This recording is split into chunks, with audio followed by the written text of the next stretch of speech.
Well, thank you, and thank you for a chance to talk a little bit about the role of the NGO community. But I know this conference is about reconstruction, but I was down in Haiti 2 weeks ago, and it's hard to talk about reconstruction if you don't take into account the current reality on the ground. I think probably the best way to frame this for those of you that haven't been there and for those of you living in the Washington, D.C. area is take the District of Columbia, collapse every third building, have every other standing building cracked, remove the entire population out because no one wants to live inside, put it on a hilly landscape. Every single park is now full of people, and place this on the poorest country in the Western Hemisphere. Now, the image of D.C. That I gave is slightly wrong because you need to double that.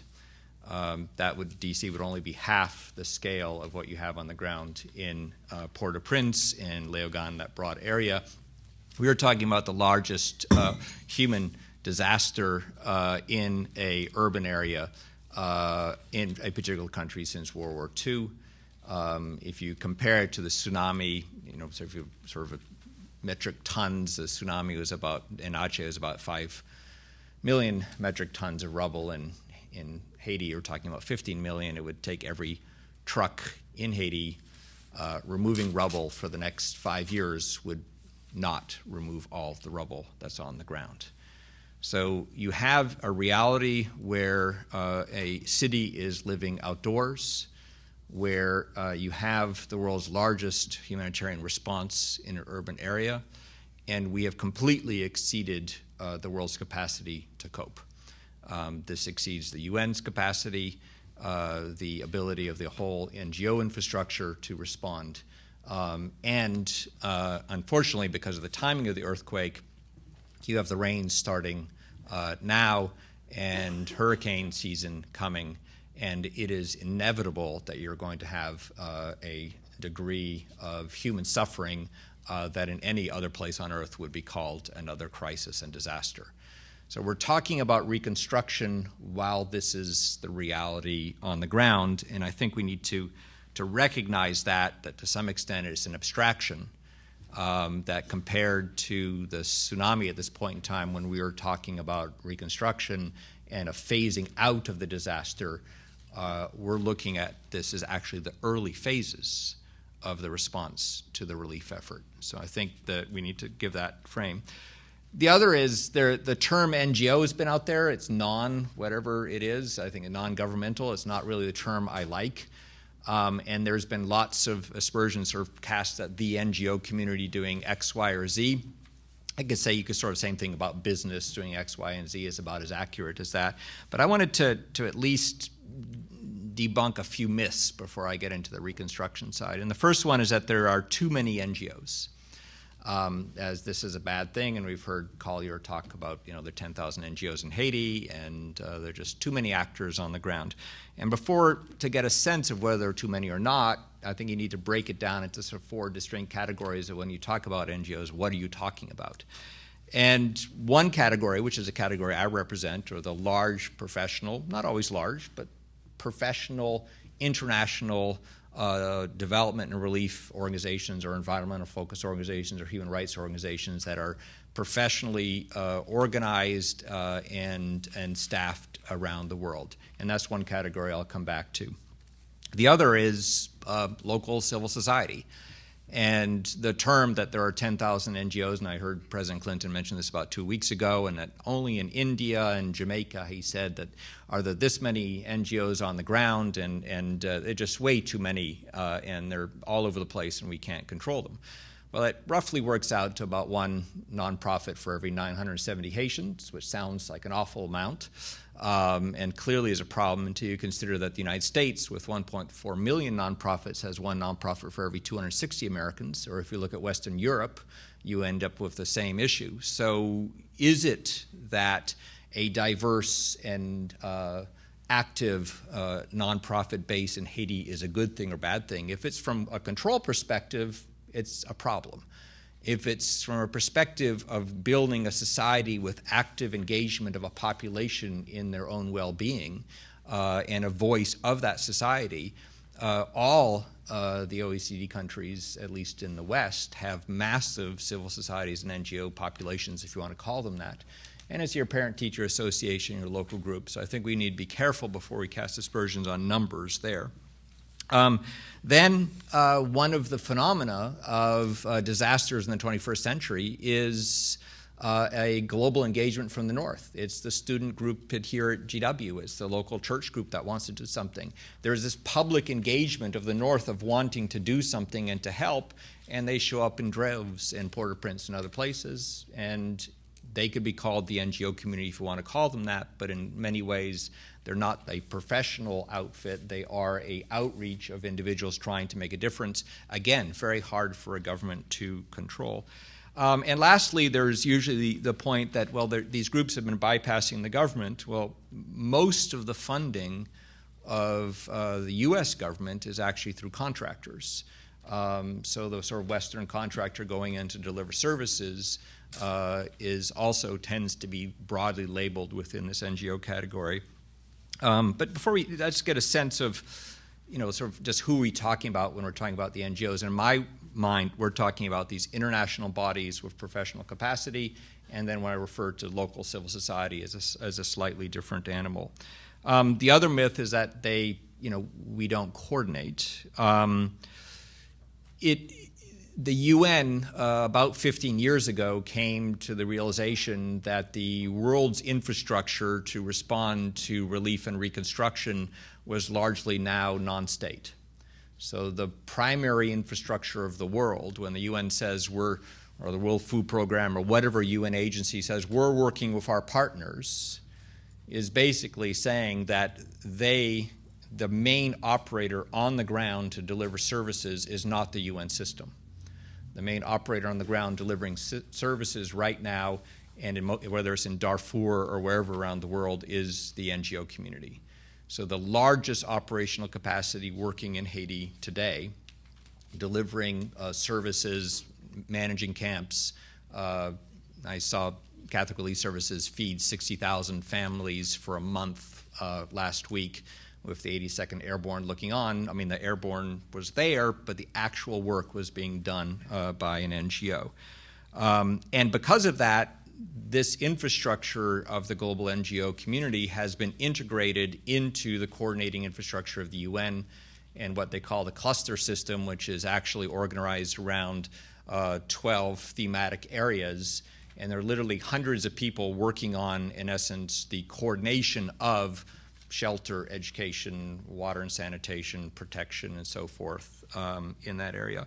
The other bit is the NGO community itself has organized itself over time, and what's interesting is the degree to which this disaster is pushing our community to a new level of coordination. Interaction itself started an office in Port-au-Prince a week after the earthquake as an NGO coordination liaison office actually housed within the UN system. Because we want to be seen as part of that broad system and its mandate, and it's actively involved in coordinating the NGO community.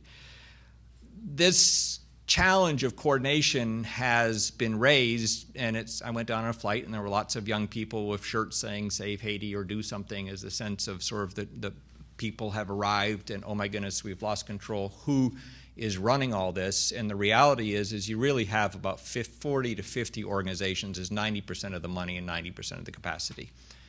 So the actual core of group that you need to coordinate to engage is actually a relatively small one as that unfolds. And that core of these 45 or so organizations actually has about $2 billion of private money.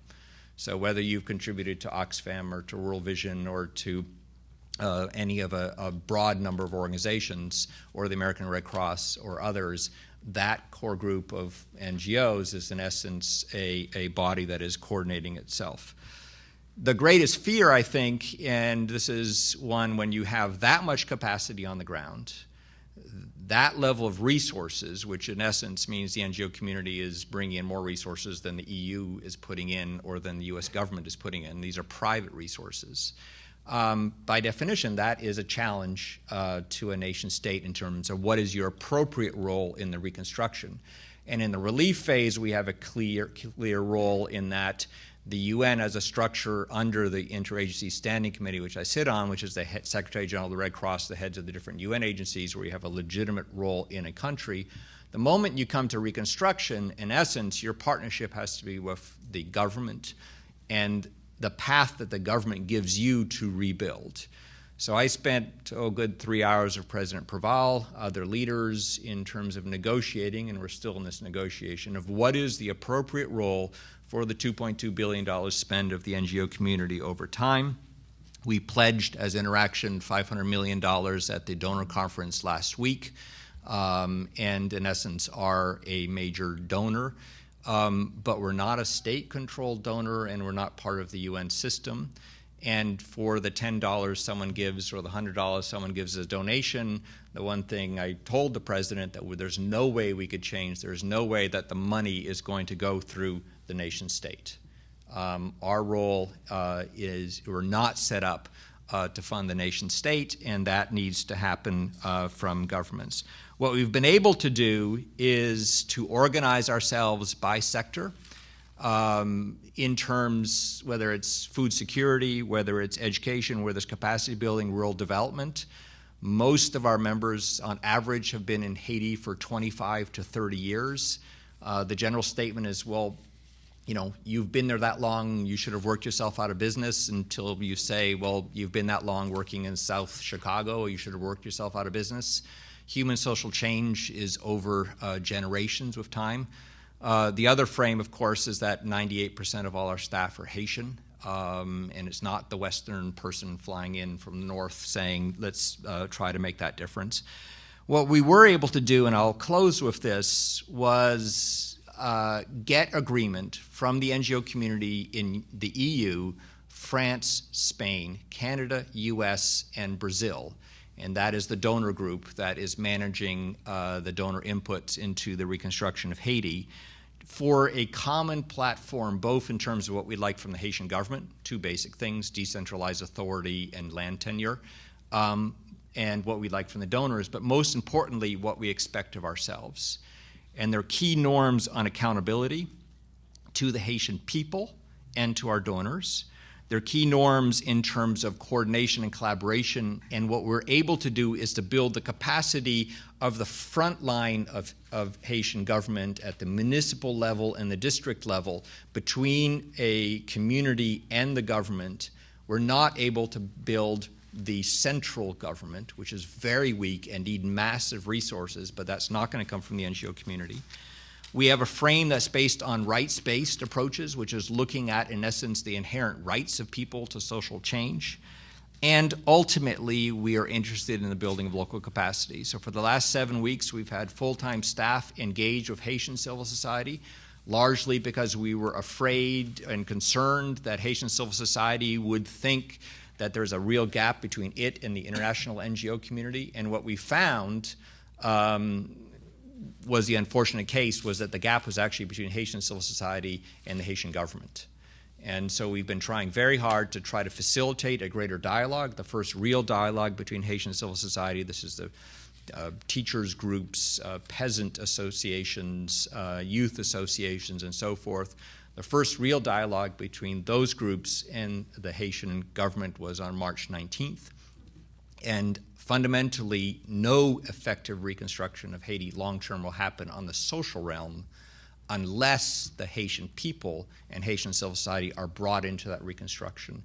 And one of the key roles, which is the software, I would say, of the NGO community, will be the degree to which we are able to tap and engage and strengthen local Haitian civil society and its relationship with municipal local government, and partner with the broad state of Haiti under its reconstruction plan as a partner in the rebuilding of Haiti. And my hope is that we could have this meeting 5 years from now and talk about the reconstruction, because for now, unfortunately, we're still dealing with relief. Thank you.